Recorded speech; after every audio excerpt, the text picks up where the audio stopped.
and thank you for standing by. Welcome to the Veracyte Second Quarter 2026 Financial Results Webcast. At this time, all participants are in a listen-only mode. After the speaker's presentation, there will be a question-and-answer session. To ask a question during the session, you will need to press star 11 on your telephone. You will then hear an automated message advising your hand is raised. To withdraw your question, please press star 11 again. Please be advised that today's conference is being recorded. I would now like to hand the conference over to your speaker today, Kelly Gura, Director of Investor Relations. Please go ahead. Good afternoon, everyone, and thank you for joining us today to review Veracyte's Second Quarter 2026 financial results.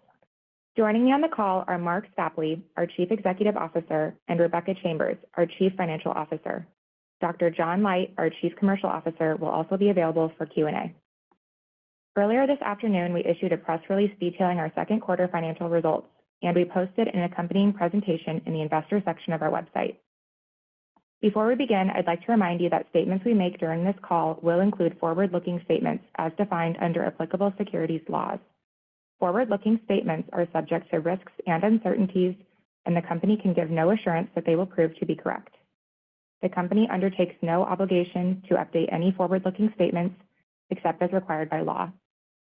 To better understand the risks and uncertainties that could cause actual results to differ, we refer you to the documents that Veracyte files with the Securities and Exchange Commission, including the most recent Forms 10-Q and 10-K.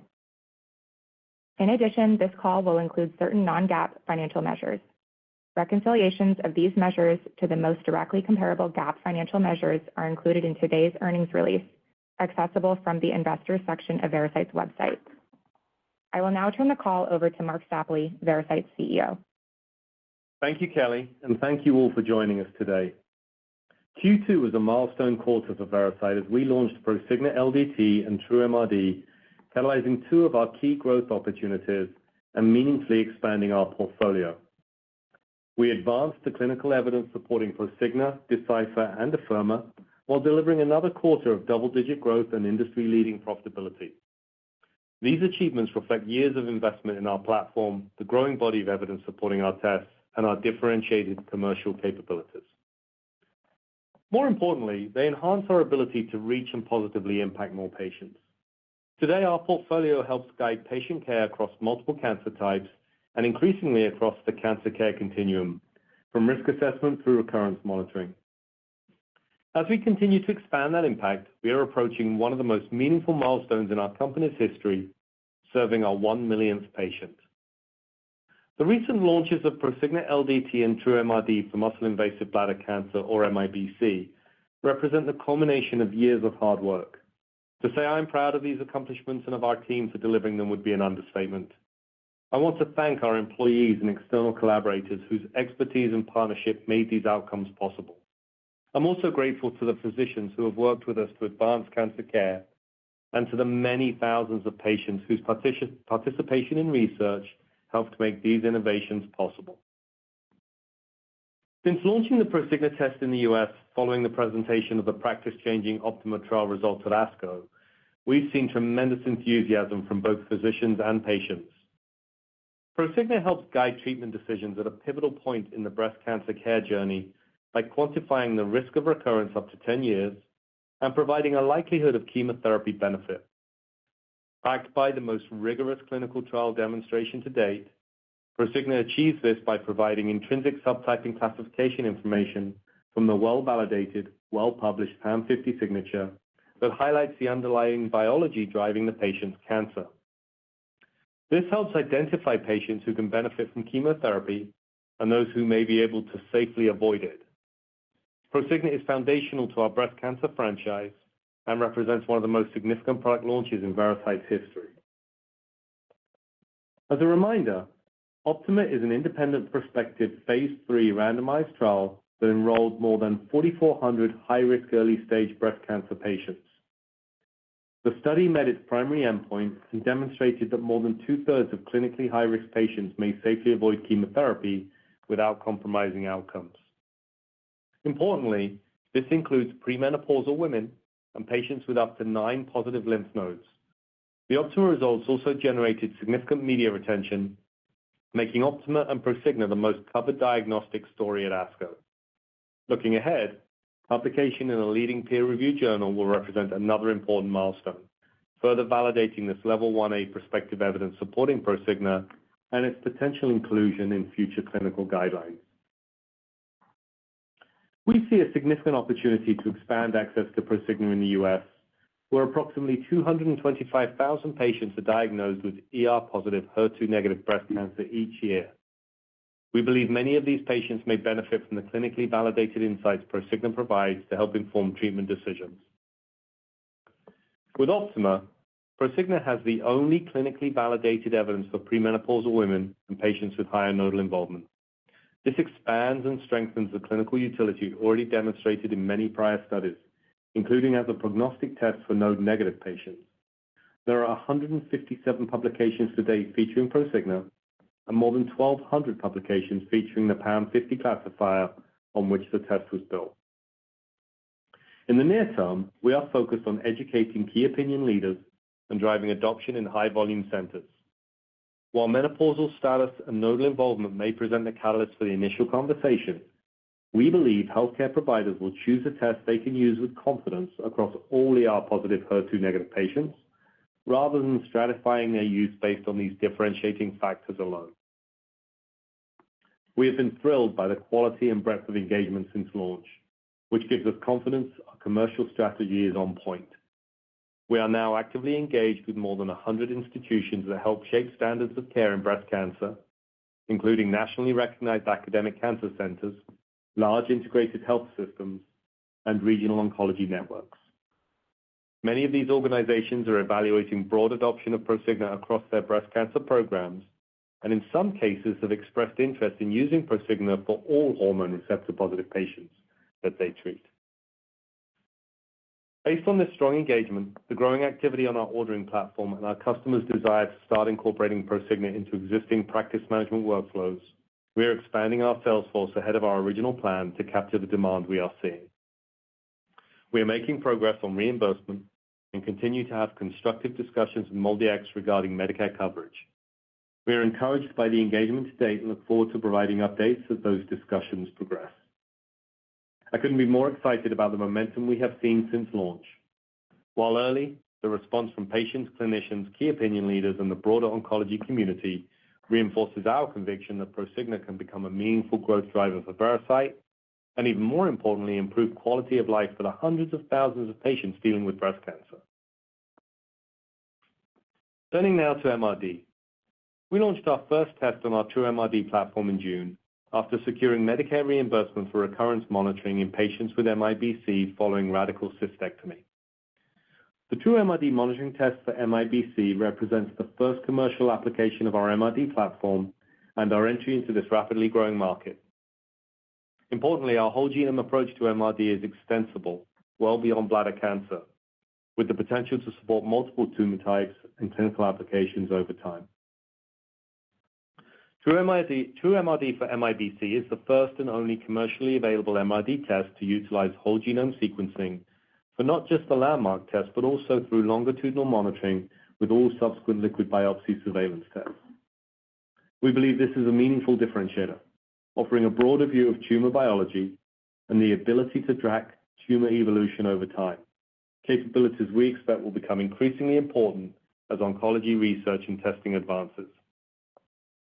More broadly, we believe Veracyte is uniquely positioned to serve patients across the bladder cancer continuum.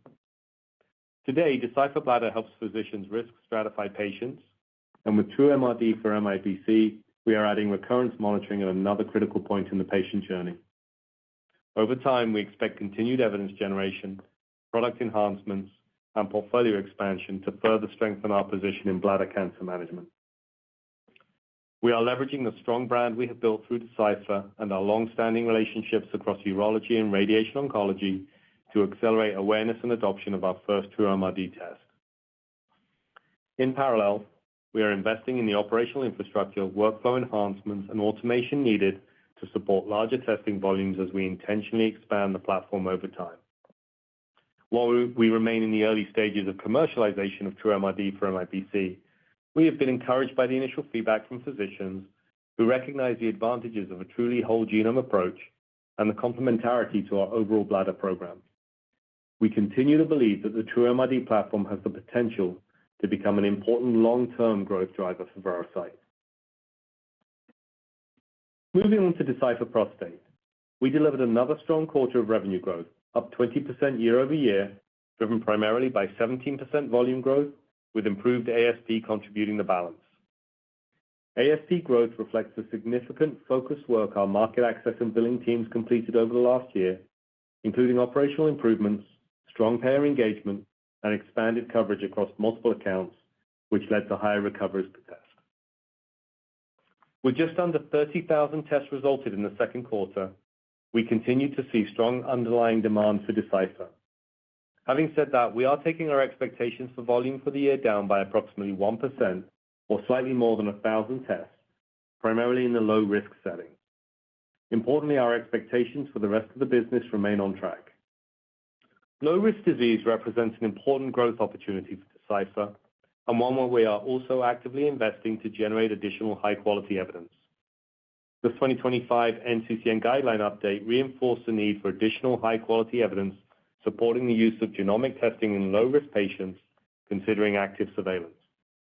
We have a growing clinical data pipeline that we believe will address this unmet need, with several prospective and retrospective studies underway evaluating Decipher in active surveillance and low-risk patient populations, with initial readouts as early as 2027.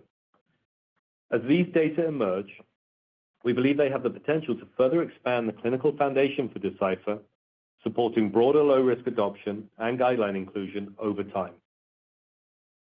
Turning to the balance of the Decipher business, which grew approximately 20% in Q2 26 off of a challenging prior year comp. Recall that Q2 2025 benefited from the initial step-up in testing following the 2024 NCCN guideline updates made late in the year, which reflected Decipher's position as the only gene expression test supported by high-quality evidence. That step-up has proved durable, and the underlying order trends this quarter give us confidence that the Decipher business is on a consistent trajectory of growth. For example, in Q2, we delivered our highest sequential volume growth since that exceptional quarter last year. This growth was driven by both a strong increase in new ordering physicians and deeper penetration within our existing base. Orders per physician reached a new record, reflecting broader Decipher use by our core physician base across more of their patients. Together, these trends show that physicians are increasingly relying on Decipher to provide critical information that helps guide treatment decisions for patients with prostate cancer across risk groups. We were particularly encouraged by strong ordering trends in intermediate and high-risk localized disease, as well as post-prostatectomy and biochemical recurrence. These remain some of the largest and most attractive growth opportunities for Decipher, reflecting areas where the clinical evidence base is strongest, guideline support is uniquely established, and physician adoption continues to deepen. More broadly, evidence generation remains robust across these settings, as well as the metastatic setting, a critical component to ensuring continued adoption and long-term growth. During the quarter, Decipher Prostate was featured in more than 35 publications and abstracts, including Level 1B evidence from the ENZAMET trial presented at ASCO. This study provided new predictive evidence supporting Decipher Prostate to help inform use of triplet therapy in metastatic prostate cancer, identifying patients most likely to benefit from the addition of chemotherapy to standard doublet hormone therapy. Looking ahead, we are excited about the steady drumbeat of upcoming conference presentations in the second half of the year. At ASTRO in September, Decipher is expected to be featured in 6 oral presentations, including 3 focused on treatment intensification with androgen deprivation therapy, or ADT, a key area of clinical decision-making in intermediate risk and post-RP biochemical recurrent prostate cancer. We are particularly excited about upcoming analyses from NRG-RTOG 0815, which we believe have the potential to further establish Decipher's role in personalizing treatment with radiation and ADT for intermediate risk prostate cancer patients, our largest indication. We are also looking forward to results from the SPORT trial, evaluating whether PAM50-based subtyping can provide additional clinically useful information in prostate cancer. Together with additional data expected at ESMO later this year supporting Decipher's utility in high-risk disease, these presentations represent additional data expanding the clinical utility of our tests across the prostate cancer continuum. Beyond prostate cancer, we saw encouraging Q2 order trends for Decipher Bladder, which helps physicians risk stratify patients with muscle-invasive as well as non-muscle invasive disease and guide treatment decisions. The test was featured in 13 publications and abstracts in Q2, including 6 abstracts at AUA and more expected later this year at ESMO, highlighting our growing body of evidence across the bladder cancer continuum. Looking ahead, we remain highly confident in Decipher's long-term growth opportunity, supported by expansion of our customer base, durable and broader physician adoption, an expanding body of clinical and real-world evidence, including multiple important study readouts expected over the next few years, and continued innovation across our platform. Turning now to Afirma, we delivered another strong quarter with approximately 18,600 tests, representing 10% year-over-year volume growth and 18% revenue growth. We were pleased to see another quarter of increased utilization among existing physicians, continued expansion of our ordering physician base, and ongoing market share gains, reinforcing Afirma's position as a market leader in thyroid nodule molecular diagnostics. Revenue growth benefited from both sustained ASP gains and favorable reimbursement wins from commercial payers. We also continue to realize the benefits of our V2 transcriptome workflow, which has improved our no-result rate significantly, resulting in more patients receiving a test result and contributing to approximately 400 basis points of volume growth in the quarter. Evidence generation remains a key component of the Afirma growth strategy, as it does for all of our tests. Afirma was featured in 10 conference abstracts during the quarter across leading medical meetings, including American Association of Endocrine Surgeons, American Association of Clinical Endocrinology, and the Endocrine Society. Multiple peer-reviewed manuscripts were published during the quarter, and growing interest from independent investigators evaluating Afirma's clinical utility in real-world practice continues to be a competitive differentiation. We are encouraged by the growing momentum behind Afirma Grid, which is supporting an expanding pipeline of academic and industry collaborations. These grid collaborations fuel a virtuous cycle of expanding evidence, leading to new publications, scientific presentations, and molecular insights that will continue to strengthen the evidence base around Afirma. We expect to see more Afirma publications and scientific abstracts this year than in 2025, further accelerating that momentum. Overall, we remain very pleased with Afirma's performance and believe the combination of continued adoption, share gains, operational improvements, and expanding clinical evidence positions the franchise for continued growth. In closing, seeing years of investment and innovation translate into meaningful new opportunities for growth is incredibly rewarding and a testament to the strength of our strategy, our execution, and most importantly, our people. Our mission remains centered on improving patient outcomes, and today our portfolio is helping clinicians and patients make more informed treatment decisions across multiple cancer types and increasingly across the cancer care continuum. Supported by the continued strength of our core franchises, a robust pipeline of clinical evidence, and multiple opportunities for future innovation, we remain confident in our ability to continue to deliver durable double-digit growth for the foreseeable future. With that, I'll turn the call over to Rebecca. Thanks, Marc. We delivered total revenue of $150.3 million in the second quarter, representing 15% year-over-year growth. Total volume increased to approximately 51,000 tests, up 13% compared to the same period in 2025. And we generated $45.8 million of cash from operations, ending the quarter with $485.2 million in cash equivalents, and short-term investments. Testing revenue for the quarter was $145.7 million, an increase of 19% year-over-year, driven by Decipher and Afirma growth of 20% and 18% respectively. Total testing volume was 48,389 tests, representing 14% year-over-year growth. Testing ASP was $3,010, up 4% to the prior year and inclusive of approximately $4.5 million of prior period collections, or PPCs. Excluding PPCs, normalized ASP increased 3% to approximately $2,900, driven by the benefits of operational efforts put into place over the course of 2025, which have led to sustained pricing gains in the first half of this year. Turning to gross margin and operating expenses, I'll focus on our non-GAAP results. Non-GAAP gross margin was 74.9%, up 340 basis points year-over-year, driven by strength in our testing business. Testing gross margin increased 200 basis points to 76%, reflecting operational efficiencies from our V2 transcriptome workflow, higher ASP, and PPCs. Non-GAAP operating expenses increased 16% year-over-year to $70 million. As we shared last quarter, certain IT expenses associated with software development and project management resources previously reported in G&A have been moved directly into R&D as they are fully dedicated to our product development objectives. As a result, R&D expense increased $12.1 million year-over-year to $26.3 million, approximately half of which were driven by our organizational changes and the other half driven by increased clinical and product investment. Sales and marketing expense increased $2.4 million to $25.5 million, reflecting hiring to support our existing portfolio, as well as the recent launches of Prosigna LVT and TrueMRD. G&A expense decreased $4.8 million to $18.1 million, primarily due to the organizational changes previously mentioned.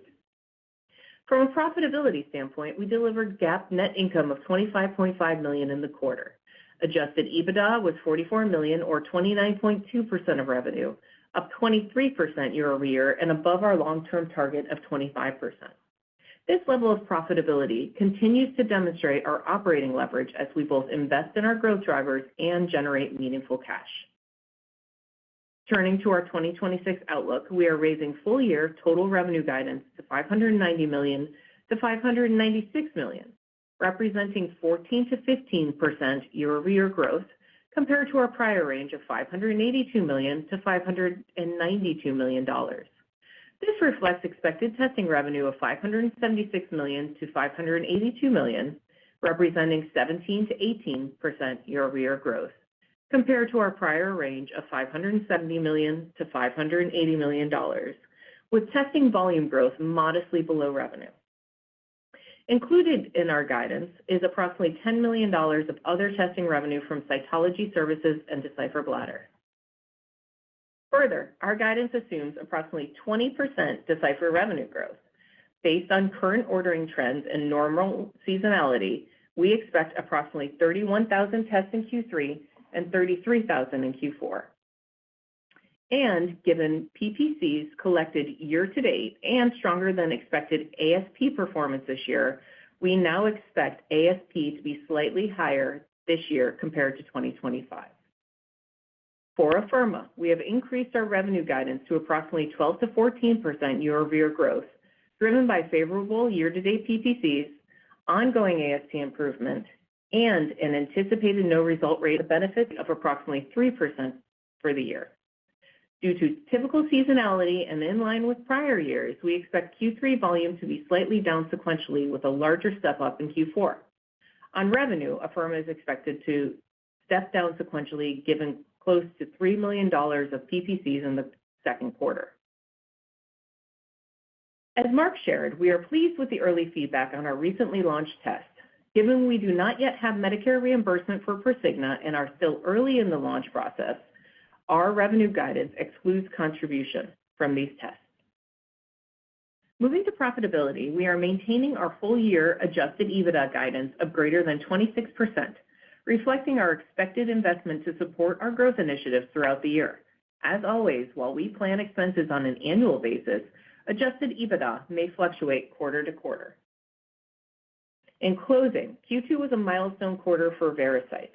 We successfully launched 2 important new products that expand our ability to serve patients across the cancer care continuum, while also delivering strong double-digit revenue growth, profitability, and cash generation. Combined with the strength of our core business, these achievements reinforce our confidence in our long-term growth opportunity and position us well to continue to deliver durable double-digit growth. We will now move into the Q&A portion of the call. Operator, please open the lines. As a reminder, to ask a question, please press star 11 on your telephone and wait for your name to be announced. To withdraw your question, please press star 11 again. In the interest of time, we ask that you please limit yourself to one question and one follow-up. Please stand by while we compile the Q&A roster. Our first question comes from Tycho Peterson with Jefferies. Your line is open. Hey team, this is Lauren on for Tycho. Thanks so much for taking the question. My first one would be on Decipher. With the lowered guidance about 1K tests, are you seeing a threat specifically from AI-based testing? And kind of off that topic, if these approaches kind of continue to improve, what do you see as the future workflow? Would it be an AI-first triage model followed by molecular confirmation, or are there certain indications where molecular profiling will kind of remain the gold standard? Thanks. Hi, Lauren. Thanks for the question. No, we're not actually. The reduction in our internal expectations for Decipher for the year is only in the low category where we took it down by about 1,000 tests, some of which, or most of which, is actually behind us in the second quarter. And the real, we think the rationale for that and what we're seeing there is the guideline change that happened at the end of last year, where effectively for every test, whether molecular or AI-based, for active surveillance, it was taken out of guidelines. And so, it's going to depend on, for that to come back and grow in double digits, it's still growing in single digits for us, but for it to come back and grow in double digits, it's going to need the evidence that we talked about. So we had slightly higher expectations for that coming into the year than we currently do in low risk only. And so, that affects every test on the market in similar ways. Now, not everybody has the same comp. In fact, low was very good for us in this quarter last year. And I'm sure, for others, they have different starting points. But from a share standpoint, we're not really seeing any difference at all. And then so, I think to the second part of your question, I mean, it doesn't really feature when that's not the fact here. We still think that molecular and AI are complementary. We already know they measure different parts of the biology and different things. And we've got a publication that we're working on that covers that we've talked about previously. And so, I think the two could potentially coexist at some point, but I don't think it's necessarily one or the other model. In fact, physicians consistently tell us more information is better than less. Anything to add? No. I'll just add one quick thing if you don't mind, and that really is to highlight the strength that we saw in the intermediate and high-risk category, as well as the durability of that strength given incremental data that we hope will be released here shortly, as Mark mentioned on the call. And so, yes, we have taken down the low category by, a day or two across the portion of the year. But I think, we are seeing great strength and performance as expected in intermediate and high. And, those are the areas where we have the most evidence, we have the most guidelines, and, that will change here for low as well over the course of 27, 28, 29.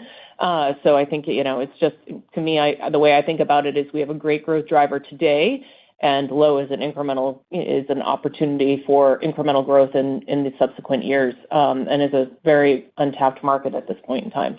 And Laura, maybe if I can, just to add to what Rebecca said, while we expect these low publication or studies to read out in 27, 28, we don't know if they're going to read out positively or not. But the good news is we have multiple shots on goal with multiple studies coming our way. That have been enrolling now for 6-7 years. So exciting times. That's super helpful. Thank you. And then just one last one on kind of expansion of the market for Prosigna. I guess what % of the existing Oncotype market do you think is contestable over the next 3 to 5 years? And off of that, what do you expect the earliest uptake in, whether it's across the node positive populations or just kind of color there? Thanks. This is John. Thanks for the question. We're not limiting ourselves to any specific subsegment of the breast market. We believe the entirety of the HER2 negative, ER positive population is addressable by our value proposition. The latest data from Optima happens to add predictive claims to the node positive population, both postmenopausal and premenopausal. But one of the large value proposition here always starts with an accurate risk stratification to understand what is the real risk of progression in the 10-year time frame. And for that, we already have level 1A evidence across the board. So like I said, we're excited by the Optima results, but we're not limiting ourselves to just that node positive population. And maybe one last thing to add, we haven't gone out and quantified what portion of the market we think we can take over the next 3 to 5 years, but I would say, as Mark cited in the script, based on some early feedback, we are very confident in our ability to have sustained growth with Prosigna and have had numerous conversations with centers that are large in nature who are contemplating not just dabbling and having more active more active engagement and to the point of effectively fully switching. So, we are optimistic, and our optimism is fueled by engagement with the market post the optimal results. Thanks so much, guys, and congrats again on the quarter. Thanks, Lauren. Thank you. Our next question comes from Subbu Nambi with Guggenheim. Your line is open. Hi, this is Ricky on for Subbu. Thanks for taking our question. So for a little more color maybe on just how you're thinking about Prosigna going forward from more of a commercial lens, in our early KOL checks, oncologists have been really optimistic about adopting Prosigna and really excited about it, but EMR integration and ordering and results through the EMR were really the one headwind that's been mentioned in terms of increasing adoption. Could you speak to your plans for that type of integration or any other commercial or logistic initiatives you're focused on to support more Prosigna adoption? Thank you. Yeah, thanks for the question. We can't disagree. We believe that at volume, EHR integration goes a long way, not just to simplify the logistical burden on the practice administrators and the physicians, but also in just streamlining and even potentially automating some of the test ordering and automation into the overall workflow. Having said all that, we are heavily investing in our team here that's able to leverage both internal resources and external partners and external service providers to get us integrated with as many practices as possible. The good news here is that was already an activity that was on its way to support our Decipher and our Afirma business, and we can tag team on those efforts. But yeah, absolutely can't agree anymore.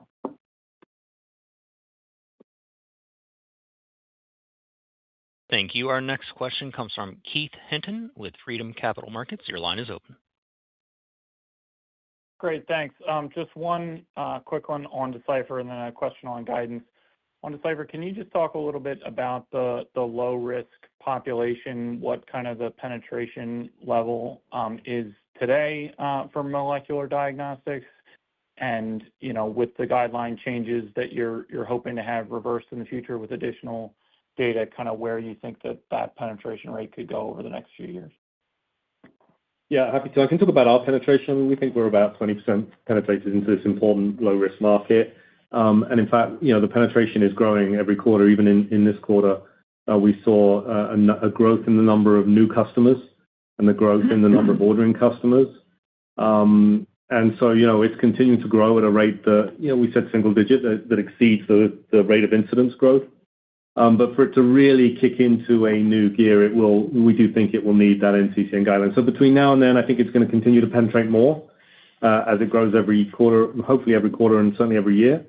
And then, I think guidelines put it in the same category as intermediate and now what we're seeing with high risk.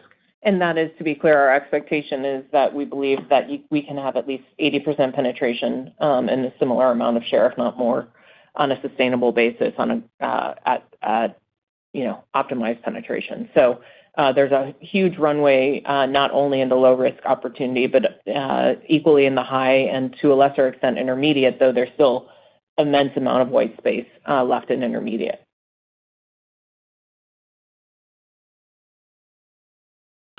You want to move on to the Decipher question, Keith? I'm sorry, the guidance question? Thank you. Our next question comes from Jacob Dodd with Morgan Stanley. Your line is now open. Hi, good evening. Thanks. I'm on for Callum tonight. Correct me if I'm wrong, but I believe Prosigna launched with commercial coverage, but not with MolDX. Could you help us understand how you're managing patient access for Medicare beneficiaries right now? Are you performing those tests at risk? And then what is your current expectation for the MolDX timeline and confidence level based on Optima data? Thank you. Yeah, so Prosigna has already enjoyed coverage from Medicare via our on-market FDA-approved product. Our plan had been to transition away from the FDA-distributed product towards a centralized LDT. So from a coverage perspective, we're covered. The process moving forward is to submit a tech assessment that outlines our lab validation, the analytical validation, our bridging study to the FDA-approved product and platform, and to have that reviewed and subsequently approved by Medicare. We've already been enjoying a few exchanges with MolDX. We see the path forward as fairly straightforward and kind of see the approval of that tech assessment eminently. The last step would then be an agreement of pricing, and for that, we have multiple paths to secure price, and we've guided before to expect the low end of that pricing around $2,500. Great, thanks. Thank you. Our next question comes from Keith Hinton with Freedom Capital Markets. Your line is open. Great. Thanks for taking the follow-up. Just quickly on guidance. Obviously, the results in the first two quarters of the year have been, meaningfully above that 26% floor that you guys have given, which you maintained. So I just want to ask sort of how much of that is the incremental investment you talked about, kind of pulling forward some of the salesforce build for Prosigna, and how much of it is, just conservatism or however you, kind of want to think about it. And if you want to if you can give any color to, the level of investment that you're pulling forward for Prosigna as well. Yeah, so I'll handle that last part first. So we are going from, a roughly 10-person sales force exiting this year to a 15-person sales force exiting this year. So that's not going to be a material, that meaningful of a contribution. As John spoke about, obviously EMRs are part of our activity plan here, and that is something that we are investing in and will invest as much as we can because that is such a high ROI endeavor. All that being said, I wouldn't call this conservatism, Keith. I would call it two things. One, we have a huge opportunity in front of us with a deep pipeline across multiple indications, across multiple portions of the care continuum that we want to invest in to drive higher revenue growth in the future, even above and beyond the relatively attractive levels we are today. So, I think we have great opportunity in front of us across, MRD, Decipher, Afirma, the rest of the urology space, and obviously Prosigna, and so we're investing heavily in there. I would say the other thing on our guide is we don't necessarily guide on a go-forward basis with PPCs, and PPCs, have been a significant contributor to the outperformance year to date, and so that is just something to take into account. We don't guide that in revenue, and we don't guide it in profitability. And then the last thing I would say on gross margin, we've had amazing gross margin performance as we do see significant Prosigna volume in the back half of the year, given our revenue recognition policies, as well as, just the lack of reimbursement from the get-go. That is going to be a slight headwind, and that would be something to take into account. If you want to call that Prosigna investment, feel free, but, those are really the contributing factors. Great. Thank you very much. Thank you. Our next question comes from Puneet Souda with Leerink Partners. Your line is open. Yeah, hi guys. Thanks for the questions here. So just on Decipher, just wondering, Decipher low risk, do you believe there was any impact from the ACA disenrollment on the volumes, or was this all largely comp issues that you saw in the quarter? And, how should we think about, overall growth for Decipher? You pointed out a number of drivers that helped in, 2024, NCCN, and it's been a very strong product, but how should we think about, sort of the stable growth trajectory? What is that number for Decipher? And I'm wondering if you can provide anything for, 2027 color if you would like to. Thank you. Yeah. Thanks, Puneet. It's a combination of, I think, the comp and what we're seeing in the low risk, which is, as I mentioned, is kind of more of a single-digit grower than not a double-digit grower right now based on what we're seeing. And so still growing, but not at the same level as the rest of the Decipher risk categories, obviously, given those guidelines for NCCN. And so, we expect that to continue, and that's why we adjusted our outlook by about 1,000 tests. We also have very strong performance on the revenue line for Decipher as well. And so we've maintained Decipher around 20% revenue growth for the year, which is very healthy. We are extremely excited about the high risk and intermediate that are both growing very, very nicely, given our competitive advantages in NCCN guidelines there and the raft of evidence that we have supporting Decipher's use for clinical decisions in those two contexts. And when I say high risk, of course, that includes, PCR and metastatic, which is a relatively new area for us as well. So when you put it all together, those parts are growing nicely. Decipher, to your question on the kind of go-forward trajectory, Decipher is on this very straight line. I think I've mentioned it before. When you look at it, it's got a very high R-squared, and what's happening there, it's highly predictable in that regard. And I don't see any reason why that kind of trend line should change in the next couple of years. It seems to be around 20,000 tests a year, plus or minus 1,000 or so. And that's the variability that I would put on that. And like I said, I don't see much coming that would change that other than in that time frame we talked about. Hopefully, we get the evidence to get low risk to be in a very similar category. And maybe just one thing while I have the opportunity to add on the Afirma number for next year, I just would like everyone to remember that we have the benefit of the NRR in our 26 results and our 26 guide that will create a harder comp next year on Afirma. And then also Afirma PPCs have been quite outstanding year to date. So just those two, please take those two things into account when you're looking at your 27 numbers for Afirma. Got it. That's helpful. And then, when we think about Prosigna, there's a premenopausal node-positive position that could benefit, patients that could benefit. Could you elaborate sort of what's the discussions have been so far? How is the traction in the market just since the launch? How should we think about any volume numbers this year or next year for Prosigna?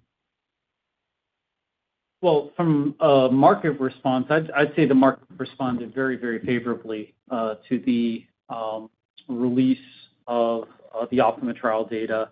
Obviously, premenopausal and high node burden in general is what caused probably the larger splash effect because it is so game-changing. Nevertheless, as I've been saying, we believe that our overall opportunity covers the gamut of the HER2 negative, ER positive population. But nevertheless, that's why I imagine those positions are going to start and then expand from there. If it ends up being a land and expand strategy with some physicians, and quite a few of them, I believe that will be the case. Others we've had discussions with are ready to pull the trigger wholesale because it's just easier to deal with one provider. And so the conversation turns very quickly from clinical to logistical. With regards to numbers, we're not quite there to guide to a target. We're going to allow ourselves the opportunity to collect data over the next coming months before we can guide with some accuracy. And Puneet, just to remind everybody, I mean, there are hundreds of publications that support Prosigna's use in the node-negative population as well. So to John's point, I mean, I think it's both the ease and also the level of evidence and the robustness behind Prosigna and the PAM50 signature that is also appealing. Got it. Okay. And this last clarification, I might have missed this, but the Decipher growth was more than 20% and is now going to be at 20% held constant. Just wanted to clarify on that point for this year guide. Yeah, to be clear, that's the revenue. The revenue guide is at 20%, and we gave very specific numbers for Q3 and Q4 for volume. Now, of course, don't forget, there's always this quarterly volume variability that can come from the timing of receiving orders and tissue coming in the door and results being reported out. So, you should always expect that level of a day's worth of variability, give or take. I mean, remember, given how much we've grown now in Decipher, a day's volume is 500 tests or so. And so it's very significant running through our lab every single day. And so, you should expect the normal level of fluctuation on the quarterly numbers. We always say focus on the year. But overall, we're guiding roughly 20% growth for Decipher revenue growth for the year. And Puneet, the ASP gains that we've gotten are making up for the 1,000 test delta in the volume guide. Got it. Okay. But there are prior periods in the back half of last year as a comp to take into account on pricing. Just we can go through that later today if you want. I see. Okay. All right. Helpful. All right. Thanks. Thanks. Thank you. Our next question comes from Mason Carrico with Stephens. Your line is open. Hey, guys. Jumping between a few tonight, so sorry if this has been asked. I'll just keep it to one here. Could you update us on the True MRD pipeline? When should we expect to see the next data readout? And when will we learn more about the next submission to MolDX or indication that you'll be targeting there? Yeah, thanks, Mason. No, that hasn't been asked. Focusing on True MRD, we're very happy with the launch of our first test in muscle-invasive bladder cancer. As we've always talked about, that's kind of our landmark test, if you like, that helps us pilot our MRD approach in a relatively small but very important indication. That's where we're focused right now. Meantime, we do have our development teams and our clinical teams working on the next levels of evidence development and the next assays and so on. So, we'll talk more about that when we're ready to launch those tests. We had a review just this week on the various studies that are going on and when they're expected to read out in different indications. And it's good. There's a lot of things happening, and hopefully we'll add to that over the next few years as well. So excited for the bladder test to prove the proof point here and then expand on that. Got it. Thank you. Thank you. Thank you. Our next question comes from Kyle Mikson with Canaccord Genuity. Your line is open. Hi, this is Alex Vukasin. I'm on for Kyle Mikson. Thank you for taking our questions. Apologies if any of these are repeat, jumping around a few different calls today. But so Prosigna NGS became available for order June 8th, and it's covered by a significant number of commercial payers in the past.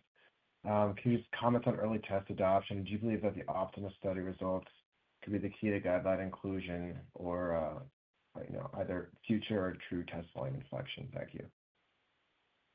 Yeah, so I'll take that one at a time. So with regards to adoption, yes, we're very pleased with both the reaction that we've gotten from physicians, I would say even unexpectedly from patients who've reached out to us directly asking how they can get the test. And having seen now the first few results going back, it's just been very emotional and very gratifying to be able to start to help this important pool of patients. I think it absolutely signifies that we will see healthy adoption. We're very happy with the early KPIs, like I said, with the response as well. There's always a bit of a lag in terms of setting up accounts and our logistical systems and ensuring that we are cleared to their procurement offices, but we're happy with where we're tracking this soon after the launch. As it relates to the Optima trial, yes, we believe that it is generally acknowledged as level 1A evidence, and as such should make its way to guidelines. What stands in our way between now and then is a publication. As we've communicated in the past, that's out of our hands. This is an independent study run by a group of PIs, and we'll keep you posted as we make progress and as the guidelines review the data.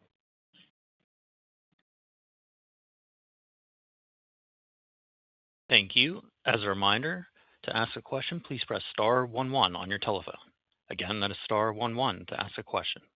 Our next question comes from David Westenberg with Piper Sandler. Your line is open. Hey, guys. This is Karan on for David Westenberg. I've been jumping around as well, so I'll keep it brief, and apologies if this has been asked. But maybe sticking with the pipeline, can you give us an update on the Nightingale study? I think previously you mentioned roughly 90% enrolled. I guess when could we expect to hear maybe intermediate data? Yeah, that'd be appreciated. Thank you. Yeah, happy to. And no, it hasn't been asked. The Nightingale study, just to remind everybody, is our it's a very extensive study that we have done on Percepta nasal swab test, and it was completed in enrollment last August, I believe it was. So we're about a year in now, almost a year into having those first patient follow-ups. And it's going to be a while before that fully reads out. So we're treating that as one of our longer-term growth drivers. And so that's where we are on Nightingale. Looking forward to seeing how that reads out once we've got all the patients followed for at least 1 year, if not potentially 2.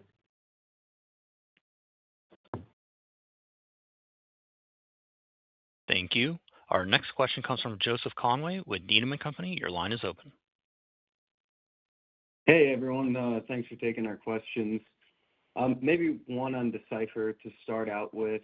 Really strong quarter. Just wondering maybe how much of the growth in the quarter, if you could dissect it, is maybe from expansion into new use cases or newer use cases, whether it be like treatment intensification or the metastatic setting versus maybe just higher overall penetration in the use cases that you guys have had for the last handful of years. And then maybe just in the same vein, looking forward,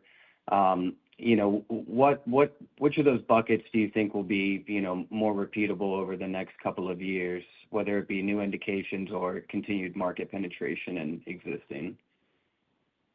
Yeah, I think the best way to actually think about it is the risk categories that we've been discussing Decipher in. And within each of those risk categories, more evidence comes out that adds either more prognostic or predictive claims. And a good example of that is in high risk and metastatic, where you've seen evidence come out at ESMO for Stampede and then at ASCO for Enzamet, which keep adding these predictive claims and is one of the factors that is helping to grow the high risk and metastatic category, which is one of the higher growth driver categories within Decipher. And then intermediate continues to be an absolute stalwart of growth in terms of we're constantly adding new customers who have not ordered Decipher before.